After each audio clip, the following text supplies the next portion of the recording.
नमस्कार साथियों, आप देख रहे हैं बिहार समाचार, जहां आपको मिलती है बिहार की दिन भर की ताजा और बड़ी खबरें। आज की पहली खबर, सीएम नीतीश की बड़ी घोषणा, जरूरतमंदों के यहां लगेंगे सोलर सिस्टम। मुख्यमंत्री नीतीश कुमार ने कहा कि राज्य में मुफ्त घरेलू बिजली के बाद अब सभी जरूरतमंद व इच्छुक उपभोक्ताओं के घरों पर सोलर सिस्टम लगेंगे। अगले 5 साल यानी 2030 तक बिहार को देश के अग्रणी राज्यों की श्रेणी में लाएंगे। इसके लिए 7 निश्चय 3 के तहत विकासात्मक व लोक कल्याणकारी कार्यक्रमों को लागू किया जा रहा है। नीतीश के सामने निशांत से बोले, ललन कह दीजिए कि मानेंगे। मुख्यमंत्री नीतीश कुमार के बेटे निशांत कुमार की राजनीति में एंट्री बिहार की सियासत का एक ऐसा सवाल बन गया है जिस पर पूरे बिहार की नजरें गड़ी है। राजद, बीजेपी, जदयू, कांग्रेस, लोजपा, हम समेत सभी दलों के नेता इस पर राय जाहिर कर रहे हैं, पर नीतीश कुमार और निशांत बिल्कुल खामोश हैं। सरस्वती पूजा के मौके पर ललन सिंह का एक वीडियो सामने आया है जिससे निशांत के पॉलिटिकल डेब्यू का मामला फिर गर्म हो गया है। नीतीश समृद्धि यात्रा वैशाली पहुंचे, पटना में लड़की को जलाया। सीएम नीतीश कुमार आज वैशाली में रहने वाले हैं। समृद्धि यात्रा के पहले चरण के अंतिम दिन वैशाली में विकास कार्यों का जायजा लेंगे। सीएम की यात्रा को लेकर पूरी तैयारी की गई है। पटना में पार्षद के बेटे ने एक तरफा प्यार में एक लड़की को सड़क पर जिंदा जलाकर मार दिया। महागठबंधन में टूट के आसार दिखने लगे हैं। अब जमीन की रजिस्ट्री में नहीं चलेगा अंदाजा, GIS तकनीक से होगा हर इंच का सत्यापन। बिहार में जमीन निबंधन प्रक्रिया को ट्रांसपेरेंट और राजस्व नुकसान से मुक्त बनाने के लिए बड़ा कदम उठाया गया है। अब जमीन की रजिस्ट्री से पहले उसका फिजिकल वेरिफिकेशन GIS तकनीक से किया जाएगा। मद्य निषेध, उत्पाद एवं निबंधन विभाग ने इसे अनिवार्य कर दिया है। विभाग का मानना है कि इससे जमीन की सही स्थिति, क्षेत्रफल और उस पर बनी संरचना की पूरी जानकारी मिलेगी और राजस्व की चोरी पर रोक लगेगी। सीएम नीतीश ने खुद संभाली कमान, जीविका दीदियों से की बात। मुख्यमंत्री नीतीश कुमार ने वैशाली में समृद्धि यात्रा के तहत महुआ और जंदाहा का दौरा किया। उन्होंने वाया नदी के गाद उड़ाही का निरीक्षण किया और राजकीय चिकित्सा महाविद्यालय का जायजा लिया। सीएम ने विभिन्न विभागीय स्टॉलों का अवलोकन किया और जीविका दीदियों से संवाद किया। उन्होंने 54 करोड़ की योजनाओं का शिलान्यास और 98 करोड़ की योजनाओं का उद्घाटन किया। साथ ही जनसंवाद कार्यक्रम में भी शामिल हुए। राजेश राम की होगी छुट्टी, बिहार कांग्रेस में घमासान रोकेंगे राहुल गांधी। बिहार विधानसभा चुनाव में हार के बाद प्रदेश कांग्रेस में तेज हुए घमासान को रोकने के लिए अब आलाकमान ने कमर कस ली है। लोकसभा में नेता प्रतिपक्ष राहुल गांधी, कांग्रेस के राष्ट्रीय अध्यक्ष मल्लिकार्जुन खड़गे समेत शीर्ष नेताओं ने बिहार के कांग्रेस विधायकों, MLC, सांसद एवं अन्य नेताओं के साथ शुक्रवार को नई दिल्ली में बैठक की। पीएम मोदी ने 61,000 जॉब लेटर बांटे। पीएम मोदी ने शनिवार को वर्चुअली 18वें रोजगार मेले में युवाओं को 61,000 जॉब लेटर बांटे। ये नियुक्ति गृह मंत्रालय, स्वास्थ्य और परिवार कल्याण मंत्रालय, वित्तीय सेवा विभाग, उच्च शिक्षा विभाग सहित अन्य विभागों में की गई है। रोजगार मेले का आयोजन देश के 45 जगहों पर किया जा रहा है। पीएम ने वर्चुअली संबोधन में कहा कि युवाओं को नए अवसर मिले, ये हमारा प्रयास है। देश भर के स्टार्टअप में महिलाएं आगे हैं। कई स्टार्टअप में तो वे हेड हैं। महिला स्वरोजगार की दर में 15% की बढ़ोतरी हुई है। बिहार में राष्ट्रीय जलमार्ग विकसित होंगे। बिहार सरकार राज्य को जल परिवहन के क्षेत्र में देश का अग्रणी केंद्र बनाने के लिए मैरीटाइम बोर्ड का गठन करने जा रही है। शुक्रवार को कोच्चि में आयोजित इनलैंड वाटरवेज डेवलपमेंट काउंसिल की बैठक में परिवहन मंत्री श्रवण कुमार ने बिहार के भविष्य का रोड मैप पेश किया। उद्यमी बन, बिहार से पलायन रोक रही जीविका दीदियां। जीविका दीदियां उद्यमी बनकर बिहार से पलायन रोक रही हैं। छोटे पैमाने पर कारोबार शुरू करने के बाद अपने परिवार को भी आत्मनिर्भर बना रही हैं। बीते 3 सालों में 10 लाख से अधिक जीविका दीदियों ने पति को भी अपने कारोबार से जोड़ा है। आज वह लखपति हैं। पति पहले पंजाब, हरियाणा, गुजरात, महाराष्ट्र और दक्षिण भारत के राज्यों में कमाने जाते थे, लेकिन अब अपने गाँव लौटकर पत्नी के साथ कारोबार संभाल रहे हैं। इसमें ज्वेलरी, हस्तशिल्प, सिलाई, नर्सरी और किराना दुकान जैसे काम शामिल हैं। सावधान पटना, अब नो पार्किंग में गाड़ी खड़ी की तो सीधे मोबाइल पर आएगा मैसेज। पटना में अब सड़क किनारे मनमानी पार्किंग करना महंगा पड़ने वाला है। अगर आपकी गाड़ी नो पार्किंग जोन में खड़ी मिली तो चालान कटने के लिए ट्रैफिक पुलिस के सामने जाने की भी जरूरत नहीं पड़ेगी। कैमरा आपको देखेगा, नंबर प्लेट पड़ेगा और सीधे आपके मोबाइल पर ई चालान पहुँच जाएगा। नेपाल से सटे जिलों में हाई अलर्ट, बढ़ाई गई चौकसी। बिहार में सुरक्षा व्यवस्था बढ़ा दी गई है। भारत नेपाल सीमा से सटे जिलों में हाई अलर्ट जारी कर दिया गया है। खुफिया एजेंसियों से मिले इनपुट के बाद सशस्त्र सीमा बल एसएसबी समेत तमाम इंटेलिजेंस एजेंसियों को सतर्क कर दिया गया है। खासकर पश्चिम चंपारण, पूर्वी चंपारण, सीतामढ़ी, मधुबनी, अररिया, किशनगंज और सुपौल जैसे बॉर्डर वाले जिले में चौकसी बढ़ाई गई है। बिहार में भैंस पालन पर 75% तक सब्सिडी। कटिहार जिले में समग्र भैंस पालन योजना के तहत पशुपालकों को भैंस खरीदने पर 75% तक अनुदान मिलेगा। सामान्य वर्ग को 50%, जबकि SC, ST और EBC वर्ग को 75% सब्सिडी दी जाएगी। इस योजना का उद्देश्य ग्रामीण युवाओं को स्वरोजगार प्रदान करना, दुग्ध उत्पादन बढ़ाना और किसानों की आय में वृद्धि करना है।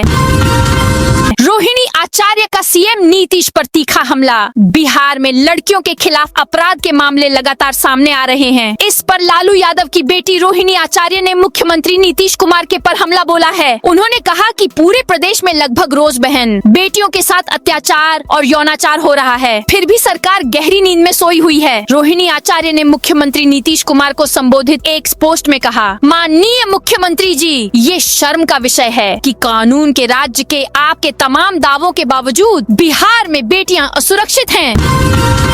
कटिहार में अब शान से होगी गरीब बेटियों की शादी। कटिहार में गरीब परिवारों की बेटियों की शादी के सपने साकार होंगे। मुख्यमंत्री कन्या विवाह मंडप योजना के तहत जिले के 39 पंचायतों में 19.50 करोड़ रुपए की लागत से विवाह मंडप बनेंगे। जिला पंचायती राज विभाग द्वारा निर्माण प्रक्रिया तेज कर दी गई है, जिससे ग्रामीण क्षेत्रों में शहरों जैसी सुविधा मिलेगी। यह पहल गरीब परिवारों को सम्मानजनक तरीके से अपनी बेटियों की विदाई करने में मदद करेगी। दोस्तों, आप भी गांव से हैं, आपके भी खेत बाड़े या घर के बाहर लाइट की जरूरत है, तो आप यह सोलर लाइट मात्र 650 रुपए में ले सकते हो। अभी 300 रुपए की छूट चल रही है। धीरे धीरे लाइट की कीमत बढ़ेगी। जल्दी से इसे ऑर्डर कर सकते हो। यह बिना बिजली के चलती है, जो रिमोट से कंट्रोल कर सकते हैं। स्क्रीन पे लाइट की फोटो पे क्लिक करके ऑर्डर कर सकते हो। बिहार में गुड़ उत्पादन यूनिट लगाने के लिए 1 करोड़ तक सब्सिडी। बिहार पुलिस अवर सेवा आयोग मद्य निषेध विभाग में अवर निरीक्षक के 78 पदों पर भर्ती के लिए ऑनलाइन आवेदन मंगलवार से स्वीकार करेगा, जिसकी अंतिम तिथि 27 फरवरी है। स्नातक उत्तीर्ण अभ्यर्थी 1 अगस्त 2025 तक आवेदन कर सकते हैं। इसके अतिरिक्त गुड़ उत्पादन इकाई अनुदान आवेदन की अंतिम तिथि 25 जनवरी है और जेईई मेन जनवरी सत्र में अब तक 7.70 लाख परीक्षार्थी शामिल हुए हैं। कर्पूरी जयंती समारोह पटना में राज्यपाल मुख्यमंत्री ने दी श्रद्धांजलि। आज भारत रत्न ठाकुर का 102 की जयंती मनाई जा रही है। कर्पूरी ठाकुर के जयंती के मौके पर हर राजनीतिक दल उन्हें याद कर रहा है और श्रद्धांजलि देकर उनके कामों को लोगों तक पहुंचा रहा है। कर्पूरी जयंती के मौके पर बिहार के राज्यपाल आरिफ मोहम्मद खान ने भी विधानसभा पहुंचकर कर्पूरी ठाकुर को श्रद्धांजलि दी। बिहार में खुलेंगे 42 नए मेडिकल कॉलेज। स्वास्थ्य मंत्री मंगल पांडेय ने जहानाबाद में घोषणा की कि बिहार में अगले 3 वर्षों में 42 नए मेडिकल कॉलेज खोले जाएंगे। उन्होंने केंद्र और राज्य सरकारों द्वारा गुणवत्तापूर्ण चिकित्सा सुविधाओं को हर व्यक्ति तक पहुंचाने के प्रयासों पर जोर दिया। मंत्री ने प्रधानमंत्री मोदी और मुख्यमंत्री नीतीश कुमार के नेतृत्व में चिकित्सा क्षेत्र में हो रहे कार्यों की सराहना की। कूरमा मेडिकल कॉलेज में आयुष्मान योजना के तहत मुफ्त इलाज भी जल्द शुरू होगा। आज से 4 दिनों तक बंद रहेंगे बैंक। केंद्रीय श्रमायुक्त के समक्ष भारतीय बैंक संघ और यूएफबीयू के बीच 5 दिवसीय बैंकिंग सप्ताह की मांग पर वार्ता विफल रही। इसके चलते 25 जनवरी से 28 जनवरी तक 4 दिनों के लिए बैंक बंद रहेंगे, जिसमें चौथा शनिवार, रविवार, गणतंत्र दिवस और अखिल भारतीय हड़ताल शामिल है। लगभग 8 लाख बैंक अधिकारी और कर्मचारी 27 जनवरी को हड़ताल पर रहेंगे। डिजिटल सेवाओं के कारण ग्राहकों को अधिक परेशानी नहीं होगी। बिहार में होगा दंगल, विजेता को 1 लाख इनाम। बिहार राज्य खेल प्राधिकरण की ओर से फरवरी में मल्लयुद्ध प्रतियोगिता का आयोजन किया जाएगा। इस साल इस प्रतियोगिता का नाम दंगल रखा गया है। 2 दिवसीय यह प्रतियोगिता 14 और 15 फरवरी को संभावित है। इस बार दंगल का आयोजन जमुई के SK सिंह स्टेडियम में किया जाएगा। इसमें प्रथम आने वाले को 1 लाख रुपए, दूसरे स्थान पर रहने वाले को 50,000 और तीसरे स्थान वाले को 25,000 रुपए का नगद पुरस्कार दिया जाएगा। बिहार के अधिकारियों पर फिर सख्त हुए विजय सिन्हा। राजस्व एवं भूमि सुधार विभाग के अधिकारियों पर मंत्री विजय सिन्हा फिर सख्त हो गए हैं। सुपीरियर रेवेन्यू कोर्ट के आदेशों का पालन हर हाल में 7 दिनों के अंदर अंचल अधिकारियों को करना होगा। कोर्ट का आदेश RCMS पोर्टल पर आएगा। सरकारी जमीन या सरकार के हित को प्रायोरिटी दी जाएगी। अगर अधिकारी की तरफ से लापरवाही बरती गई तो उन पर कार्रवाई की जाएगी। रांची में आदिवासी संवाद के बाद आज पटना पहुंचेंगे मोहन भागवत। राष्ट्रीय स्वयंसेवक संघ के सरसंघचालक मोहन भागवत झारखंड के 2 दिवसीय दौरे के बाद शनिवार शाम पटना पहुंचेंगे। रांची में उन्होंने जनजातीय संवाद कार्यक्रम में आदिवासी समूहों से गहन चर्चा की और RSS कार्यकर्ताओं के साथ संगठनात्मक बैठकें की। पटना में भी उनके संगठनात्मक बैठकों और मार्गदर्शन कार्यक्रमों में शामिल होने की संभावना है, जिसे आगामी संघ गतिविधियों के लिए महत्वपूर्ण माना जा रहा है।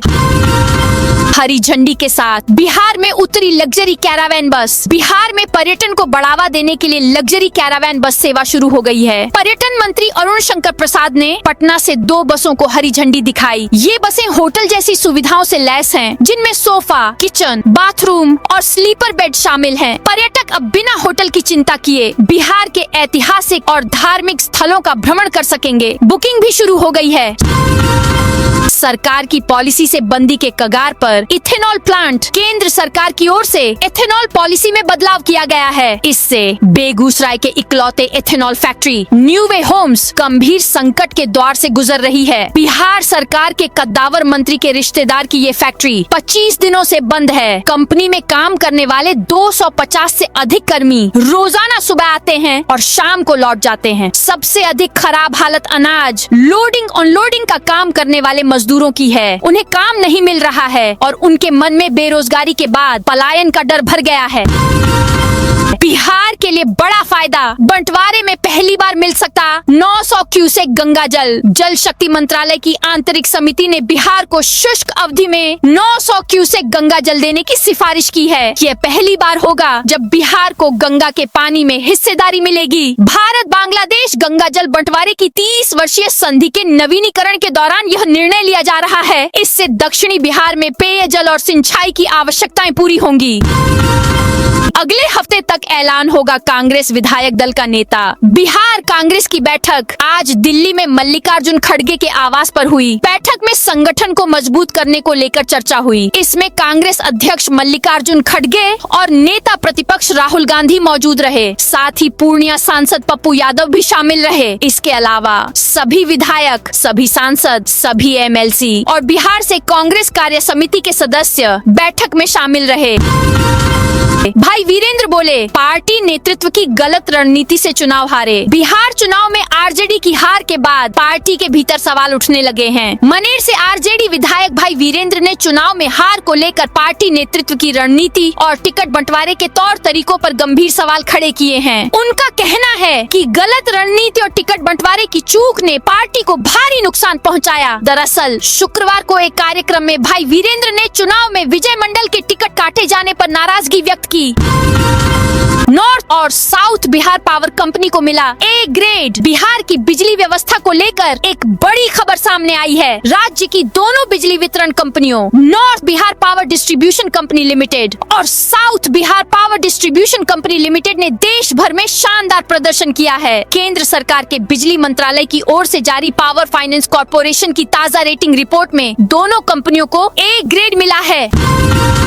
बिहार में जनवरी लास्ट या फरवरी फर्स्ट वीक में ठंड फिर बढ़ सकती है। आज आरा, बेतिया, बगहा, गोपालगंज समेत 6 शहरों में घना कोहरा देखने को मिला। बीते 24 घंटे में राज्य में सबसे कम न्यूनतम तापमान नालंदा के राजगीर में दर्ज किया गया, जहां पारा 7.3 डिग्री सेल्सियस तक गिर गया। तापमान में गिरावट के बावजूद ठंड का असर सामान्य बना हुआ है और शीतलहर जैसी स्थिति कहीं भी देखने को नहीं मिली है। बिहार से 450 युवाओं को सौंपा सौंपा गया नियुक्ति पत्र। रोजगार मेला के तहत आज पटना के ऊर्जा स्टेडियम में भव्य कार्यक्रम का आयोजन एसएसबी की ओर से किया गया। पूरे देश भर के 45 स्थानों पर 1,60,000 अभ्यर्थियों के नियुक्ति पत्र बांटे गए। बिहार में केंद्रीय मंत्री ललन सिंह ने अभ्यर्थियों को नियुक्ति पत्र दिया। प्रधानमंत्री नरेंद्र मोदी ने ऑनलाइन संबोधन करते हुए कहा कि 61,000 से अधिक नौजवान आज नई शुरुआत कर रहे हैं। यह विकसित भारत के निर्माण का संकल्प पत्र है। मैं आप सभी युवाओं को बहुत बहुत बधाई और शुभकामनाएं नियुक्ति पत्र के लिए दे रहा हूं। आज से पटना एयरपोर्ट पर चालू होगा तीसरा एयरो ब्रिज। पटना एयरपोर्ट के नए टर्मिनल में कुल 5 एयरो ब्रिज लगाए जाने हैं। फिलहाल 2 एयरो ब्रिज पहले से चालू हैं, जो डिपार्चर गेट नंबर 9 और 10 से जुड़े हुए हैं। तीसरे एयरो ब्रिज को डिपार्चर गेट नंबर 11 से जोड़ा गया है। इसके अलावा चौथा और 5वां एयरो ब्रिज भी बनकर पूरी तरह तैयार हैं। इन्हें चालू करने के लिए पटना एयरपोर्ट अथॉरिटी ने डीजीसीए को प्रस्ताव भेज दिया है। जैसे ही वहां से अनुमति मिलेगी, ये दोनों भी यात्रियों के लिए खोल दिए जाएंगे। 21 साल में कितनी बदली नीतीश की यात्रा। मुख्यमंत्री नीतीश कुमार 16वीं यात्रा पर हैं। 2005 की पहली न्याय यात्रा से 2026 की समृद्धि यात्रा तक 21 साल में सफर का पैटर्न काफी बदल गया है। पहले नीतीश एक जिले में 3 दिन तक रुकते थे, खेत में टेंट लगाकर सोते, मॉर्निंग वॉक करते हुए लोगों के घर चले जाते, चाय पीते, बात करते, पानी के चलते सड़क से नहीं जा सकते तो नाव पर सवार हो जाते थे। गणतंत्र दिवस, पटना गांधी मैदान में बिहार की विकास झांकी। गणतंत्र दिवस के अवसर पर पटना के गांधी मैदान में बिहार सरकार के 12 विभागों की झांकियां प्रदर्शित की जाएंगी। इन झांकियों के जरिए सरकार की विकास योजनाओं, महिला सशक्तिकरण, समाज सुधार और जन कल्याणकारी कार्यक्रमों को आम लोगों तक पहुंचाया जाएगा। सभी झांकियां आम जनता के लिए आकर्षण का केंद्र होंगी और समारोह को भव्य रूप देंगी। मुख्यमंत्री ने घरों का उद्घाटन किया। हम अतिक्रमणकारी कैसे हुए? बेगूसराय के जामंगलागढ़ में पिछले कई साल से घर बनाकर रह रहे 200 से अधिक महादलित समुदाय मुसहर जाति के लोगों को पुनर्वासित किया जाना है। प्रशासन की ओर से नोटिस के बाद 200 परिवारों को घर खाली करने को कहा गया है। नोटिस को लेकर महादलित परिवारों का कहना है कि हम लोग किसी भी हाल में घर खाली नहीं करेंगे। प्रशासन जहां हमें रहने के लिए जमीन दे रही है, वो रहने लायक ही नहीं है। United forum of bank unions का ऐलान। 5 दिवसीय बैंकिंग सप्ताह की मांग को लेकर देश भर के सार्वजनिक, निजी, विदेशी, क्षेत्रीय, ग्रामीण और सहकारी बैंकों के करीब 8 लाख अधिकारी और कर्मचारी 27 जनवरी को हड़ताल पर रहेंगे। केंद्रीय श्रमायुक्त के समक्ष IBA, वित्त मंत्रालय और UFBU के बीच 22 और 23 जनवरी को वार्ता बेनती जा रही। हड़ताल का आह्वान United forum of bank unions ने किया है, जो बैंकिंग क्षेत्र के 9 प्रमुख यूनियनों का संयुक्त मंच है। खगड़िया में कोसी पर पीपा पुल तैयार। खगड़िया जिले के गोगरी प्रखंड अंतर्गत पसराहा थाना क्षेत्र के बिरवास गांव के समीप कोसी नदी पर पीपा पुल का निर्माण कार्य पूरा हो गया है। इस पुल का उद्घाटन 28 जनवरी को किया जाएगा। यह पुल क्षेत्र के विकास का एक अहम माध्यम साबित होने की उम्मीद है। मधेपुरा में छात्रों को फ्री में मिलेगा स्टडी टूल किट। मधेपुरा में प्रतियोगी परीक्षाओं की तैयारी कर रहे छात्रों और बेरोजगार युवाओं के लिए सरकार की ओर से एक अच्छी पहल की गई है। नियोजन सेवा का विस्तार योजना और नियोजन सह मार्गदर्शन कार्यक्रम योजना के तहत पात्र युवाओं को स्वरोजगार के लिए टूल किट तथा प्रतियोगी परीक्षाओं की तैयारी के लिए निःशुल्क स्टडी किट उपलब्ध कराई जाएगी। नालंदा में बेंच डेस्क खरीद में घोटाला। नालंदा में बेंच डेस्क घोटाला प्रकरण में जिला प्रशासन ने मुख्य आरोपी तत्कालीन स्थापना DPO सुजीत कुमार राउत के खिलाफ प्रपत्र गठित कर दिया है। मामला सामने के बाद करीब 2 साल बाद शिक्षा विभाग की ओर से यह कार्रवाई की है। किशनगंज में गणतंत्र दिवस पर सुरक्षा अलर्ट। किशनगंज में 26 जनवरी गणतंत्र दिवस के मद्देनजर प्रशासन ने सुरक्षा व्यवस्था चाक चौबंद कर दी है। जिले भर में अतिरिक्त पुलिस बल तैनात किया गया है। खासकर संवेदनशील और सीमावर्ती इलाकों में विशेष निगरानी रखी जा रही है। पुलिस अधीक्षक संतोष कुमार ने बताया कि गणतंत्र दिवस जैसे महत्वपूर्ण राष्ट्रीय पर्व पर सुरक्षा एजेंसियां पूरी तरह अलर्ट मोड में रहती हैं।